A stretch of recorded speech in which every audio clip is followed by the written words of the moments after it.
All right, so I know the table's a little bit of a mess, but I figured it'd be easier to show you what I did here. I ended up taking apart my trigger here. Not that I was having issues with it. I was actually having issues with another trigger, and I was going to switch it out, but what ended up happening, because it wasn't resetting, there was a set screw on the bottom about right here. It ended up backing out, so my trigger wouldn't reset. And it was really kind of annoying. I had to push the trigger forward in order to make it reset. But I ended up fixing it because I ended up taking the entire trigger housing and stuff apart. Non-mil-spec trigger. Ended up putting some Loctite in there just to keep from backing out again. But in that whole process, I ended up taking about 2 hours out of my day. And I ended up polishing this area right here, this area back here. Then I ended up polishing these entire springs all the way around these wound areas, and I figured that might help the smoothness of the trigger itself. End up polishing this face right here and the face on the back right there. So I ended up polishing all those parts just to see what would happen. Oh, and I did end up polishing right back through here, because I thought polished right through here too. This lip, that lip, all right through here where it's going to ride on the trigger itself, because this is the hammer, and then this is what holds on to the sear to make it release. I ended up polishing that end and that end and the springs like I had mentioned, and putting it in just to see how it would perform, because I actually haven't used a mil-spec trigger. It's been a while. It's been some years since I used mil-spec trigger, just because I just don't like the sponginess of them. There's the trigger. Let's just do a trigger pull. Let's see what it does. So, no take up whatsoever. Break. It's a pretty clean break. There's the reset. Again, there's a little bit of take up there. You can see that right there. And then a break. There's the reset. If I just let it reset and don't hit it, there is literally no take up on it, and then just breaks. Let's see, let it go.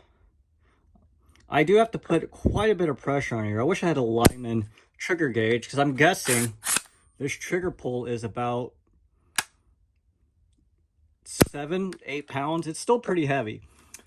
So I didn't lighten up the trigger pull, but the crispness of the trigger is a lot better. From what I remember, mil-spec triggers are pretty spongy, and there's a lot of take up. It's usually a 2-stage, and I've almost made this a 1-stage trigger, which is kind of nice. And the break's really, really nice. So I'll probably end up going back out to the range. I went to the range today and shot like 5 ARs and 4 pistols, just kind of shoot them, have some fun, and sight in a couple of red dots that I got here recently.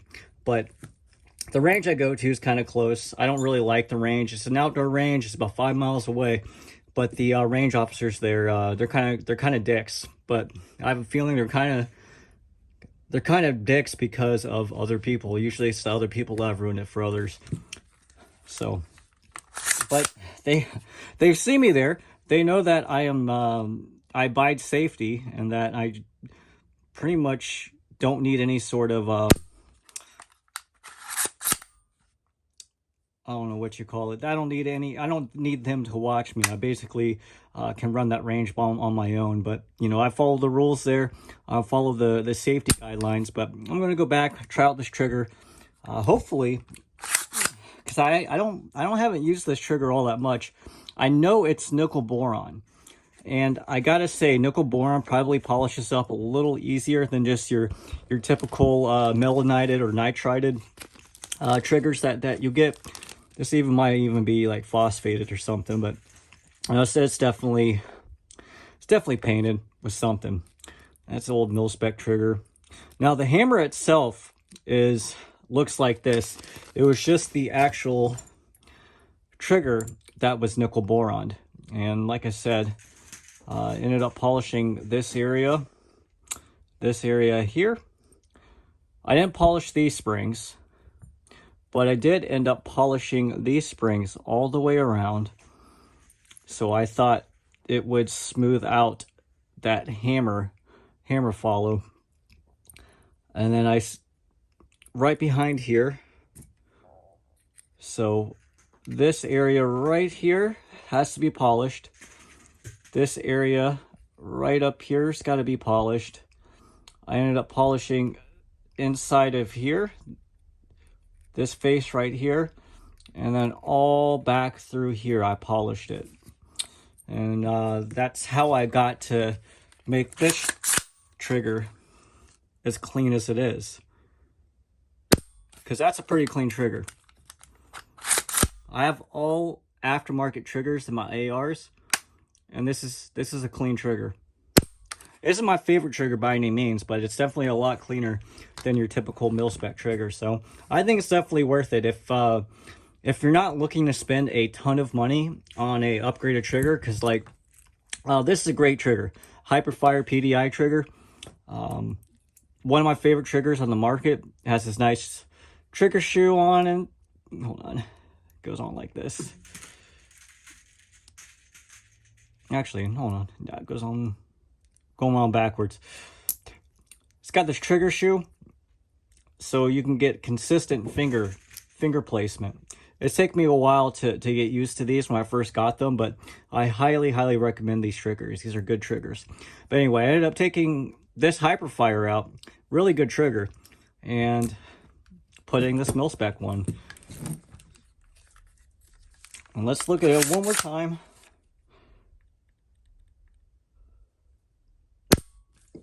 Clean break. It's pretty much a single stage now. Pretty happy. So let me know what you guys think, and check me out next time.